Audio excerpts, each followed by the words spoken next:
So, hello and welcome to another episode of the Turn 5 podcast. It's just me this week. I'm here to run you through everything I can remember about the Canadian Grand Prix weekend. And that's it because we have another week off. We have a week gap before we go to Monaco. So, it is just a race review this week. We'll start with free practice one. Uh, Alex Albon was rather unfortunate for he clapped a groundhog and the groundhog was no more and neither was Alex Albon's car, for he could not therefore take part in sprint qualifying. Just a bit disappointing for the Williams outfit. Other notable things in that session were that Liam Lawson had a hydraulic failure, and that also ruled him out of sprint qualifying. And Franco Colapinto only managed to complete one lap in the session. So I can't remember what happened to him, but not great. Sprint qualifying, kind of as we expected, to be honest, with two drivers not taking part, as aforementioned. The Alex Albon and Liam Lawson cars not joining us means we only lost 4 drivers in SQ1. So we lost Valtteri Bottas, Pierre Gasly as a bit of an upset there, but that was due to something else, which we'll cover in a second, Lance Stroll and Sergio Perez. We did, however, lose 5 drivers in SQ1 as Fernando Alonso put it in the barriers at turns 3 and 4 in a somewhat uncharacteristic fashion. He was quick enough to get into SQ2 for the first time an Aston Martin has made it into SQ2 this season. However, he did not take part. And that was partly the reason why Pierre Gasly did not make it out of SQ1. So in SQ2, we lost, technically, Fernando Alonso. We lost both the Hasses, the other Alpine of Franco Colapinto, and both Audis, which meant in SQ3, unsurprisingly, George Russell took sprint pole with Kimi Antonelli very much not that far behind him. I think it was 67 thousandths of a second. So really not much between them. And the McLarens 3 and 4 with the Ferraris 5 and 6, and both Red Bulls 7th and 8th. So we had a bit of Noah's Ark going on there. Then we got to the sprint itself, and I think the main talking point here is the fight at the front. George and Kimi making a fair dive around the outside of turn 1, but he was, in my opinion, far enough alongside to warrant space, which he wasn't given. And I don't think it's fair that George Russell hasn't been penalised, because I believe that if that was another driver in another team, it would have been investigated. And the driver on the inside would have been found to have not left racing room. But because it was intra-team, nothing happened. So, yeah, bit disappointed that sort of thing still happens in F1. I don't think just because it's your teammate you should be able to get away with it. And I think Kimi's been hard done by out of 2 points there. But as it happens, swings and roundabouts will occur. So we will move on from that one and we'll deal with certain karma in the coming minutes. Quali. Proper quali. Not sprint quali, proper quali. It was the usual suspects at the bottom in many ways. We lost both Cadillacs, both Aston Martins. Interestingly, Alex Albon in his Williams and Esteban Ocon. Nothing too major there. A bit disappointing to see the Williams that low, but given where Carlos Sainz finished, not unsurprising. In SQ2, we lost Behrman, Sainz, Gasly, Bortoletto, Lawson, and Hulkenberg. So, Carlos finishing 15th and Alex 18th is really not too dissimilar. And in Q3, we had, once again, Russell ahead of Antonelli by the exact same margin of 67 thousandths of a second. Ahead of, once again, the two McLarens, but this time we had a Red Bull sandwich in Ferrari bread with Lewis Hamilton ahead of Verstappen and Hadjar and Charles Leclerc bringing up the rear of that quadrant.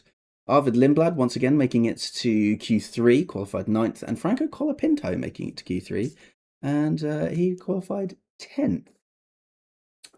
So the race. Now I missed the start, I'll admit, so I've only seen sort of the highlights. But apparently it was raining beforehand, and there was supposedly potentially going to be rain at the start of the race, but it did not seem to materialise that much, and the two McLarens had opted for intermediate tyres to start the race. I'm going to be honest, looking at the replays of the start of the race, that track looked pretty dry. In at least on the start grid. I know there's points down towards turn 5 and 6, that sort of area, where there's tree cover and it looks significantly more damp.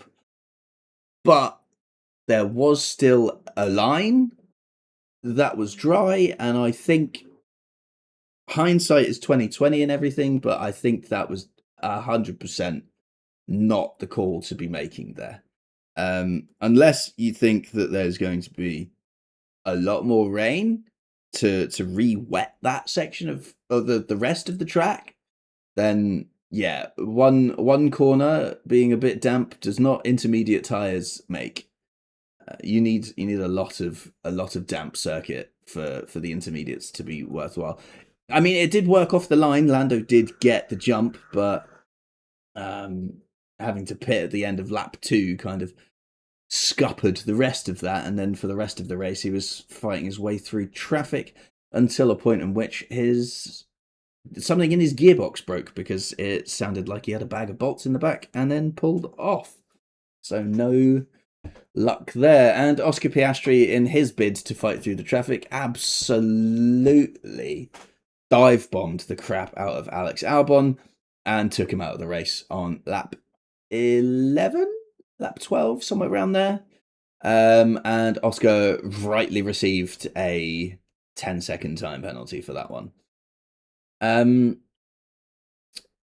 do briefly want to talk about penalties being distributed, because there was a lot of penalties that happened or were awarded after the race, and I mean hours after the race, and these are what are normally the very cut and dry ones. This was speeding in the pit lane penalties, and I believe it was Hulkenberg got done for being 0.03 of a kilometre an hour over it, and somebody else got done for being 0.1 of a kilometre an hour too fast. These things are normally pretty easy. If they flag you up for an investigation, it's normally because they've got the data. So I don't understand why at this race we had it where we knew which drivers were being investigated, but nothing was happening about it. So it was just a weird one. So yeah, we will we'll see about that. I'll get the guy's opinion next week before we delve into Monaco predictions. Interestingly, in this race, only 4 drivers finished on the lead lap. That's Kimi Antonelli, Lewis Hamilton, Max Verstappen, and Charles Leclerc. Everybody else had been lapped at least once, including Lance Stroll and Valtteri Bottas, who got lapped 4 times. So yeah, that's rough.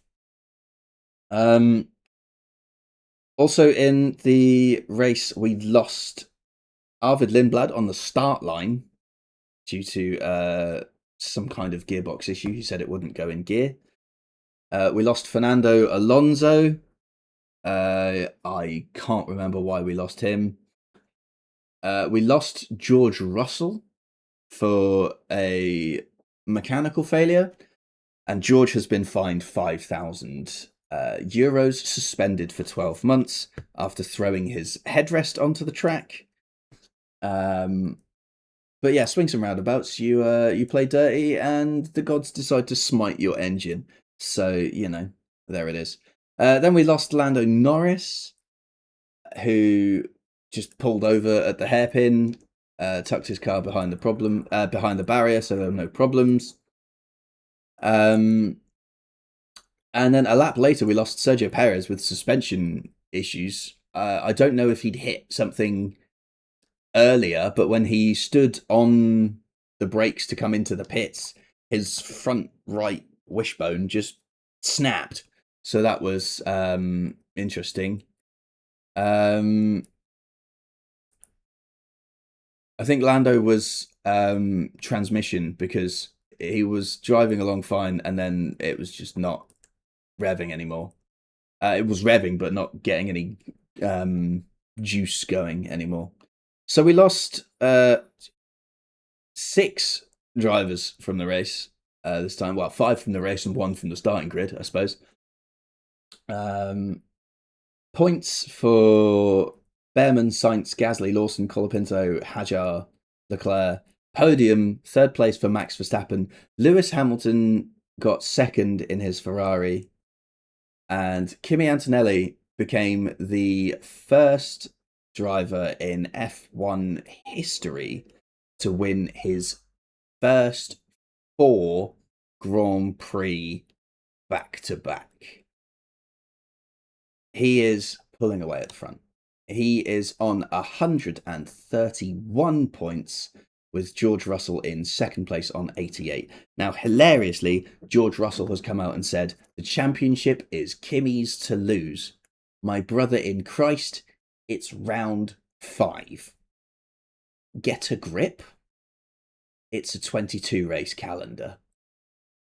There's so much more space to go yet. It is not Kimi's to lose, it's everyone's to lose. So I don't really like that George is already trying to just like play it. I'm the victim here. I'm the underdog.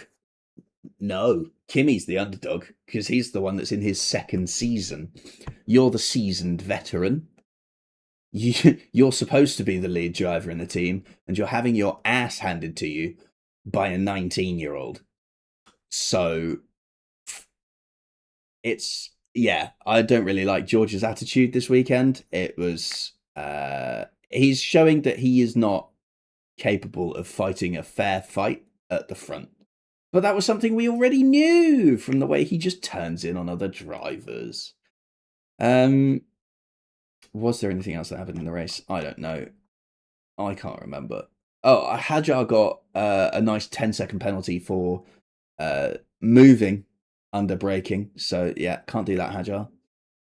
So I'll get an update on the super license penalty points ahead of next round. We have the prediction results, and it does not make for good reading. In the Perez position predictor, I can't do the sound this week, so just imagine it was there. Chris won because he got one of the finishing positions exactly correct in terms of qualifying. He said Perez would finish 20th, and he did. Everything else was wrong. He finished 17th in sprint quali, 14th in the sprint, 20th in quali, as we said, and he DNF'd in the race. And nobody else got any of that right. The Lapdown Showdown, Ben won that one by getting the correct driver. It was Valtteri Bottas. He got lapped on lap 10 and he finished 4 laps down.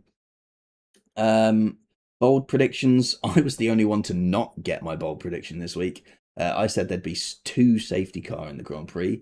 I think it was just VSCs, so that was great. Ben pulled one out of nowhere. Even though he finished 4 laps down, Lance Stroll was 15th in the Grand Prix. So Ben gets his top 15. And Chris said that a groundhog would be clapped before the end of the sprint. We didn't even make it to the end of practice. That leaves us with the podium position predictions, and Chris wins this week with 6 points for correctly guessing the sprint pole, the sprint winner, the pole position, and the winner of the race in the correct position. He said Russell for the first 3 and Antonelli to win the race. I finished second this week by putting Antonelli on the top step of the podium, and Ben finished third with 2 points, Russell for sprint pole and Antonelli in the wrong place on the podium. And Emily and Sonia both got 1 point for putting Antonelli in the wrong place on the podium, which leaves us with Mel on 8 points for not submitting again. Sonia on 11 points, Emily's on 13 points, Ben's on 19 points, moved down a place. Chris has jumped him up to second. He's on 22 points, and I'm just about still in the lead on 28 points. That means we will pick that up when we do predictions next time for Monaco. However, we were also joined by the feature series F1 Academy this time around, and we had 3 races. To make up for the fact that we cancelled the Saudi Arabian round, we have 3 races here, and I believe we have 3 races somewhere else, but I can't remember where. So they have changed the names of the races for this weekend to the opening race, the reverse grid race, and the feature race. So we had 2 sets of qualifying, and the top 3 were the same in both, but with slight differences. So in qualifying 1, we had Parmovsky ahead of Westcott and Bruce. And in qualifying 2, it was Parmovsky ahead of Bruce ahead of Westcott. So there we have that. In the opening race, Parmovsky took the win ahead of Bruce and ahead of Matilda Patz. In the reverse grid race, Matilda Patz came ahead of Countryman and Westcott. And in the feature race, it was Parmovsky ahead of Felbermeyer ahead of Bruce. All of the highlights are available on the YouTube channel, I believe. So, the opening race is big points too? Oh, okay. The other opening race is in Austin. Okay, so we've got a little bit of a gap there. Interesting. So the opening race had full points distribution, and so did the feature race. So there's big points this weekend for Parmovsky, who jumps to the top of the standings on 78 points, ahead of Emma Felbermeyer on 53 points, ahead of Bruce on 37 points, ahead of Westcott on 36, and Patz on 35. So, they will join us again next time out in Silverstone. So a little bit of a gap for the F1 Academy. Next time out in Monaco, we'll be joined by Formula 2 and Formula 3. The usual carnage will happen there. But that is about it for this week. I can't remember if there was any news, and if there was, we'll cover it next week when there's more people to talk about it anyway.